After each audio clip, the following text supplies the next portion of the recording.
मी प्रशांत प्रकाश कुटे, तरवाळी गावातील शेतकरी.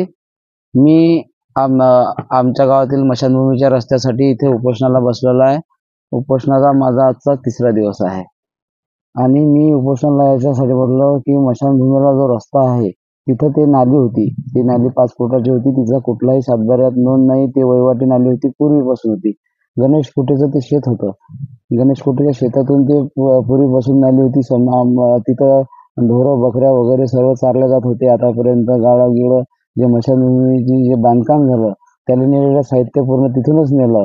आणि आता तिने 2012ला शेत खरेदी केल्यावर ते रस्ता बुजला. तिथं 1971 साली तिथं वृक्ष लागवड झाली होती. ते वृक्ष लागवड पण आज नाही आहे तिथं.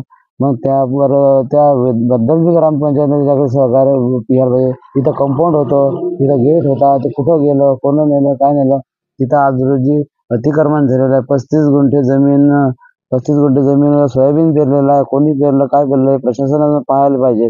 जर गावातले प्रशासनाचे जे आहे लोक आहेत ते जर निधीपती जर व्हायला लागले, लोकप्रतिनिधी निधीपती जर व्हायला लागले, यानं जर गावात अत्याचार केला आणि या अत्याचाराला पूर्ण साथ ग्रामपंचायत प्रशासन तरवाळ आणि सर्व अधिकारी जे आहे ते पूर्ण अधिकारी याला साथ देत आहे की या गोष्टीचा कुठेतरी न्याय निवाडा आपल्या राज्याचे मुख्यमंत्री देवेंद्रजी फडणवीस यांनी लावायचा.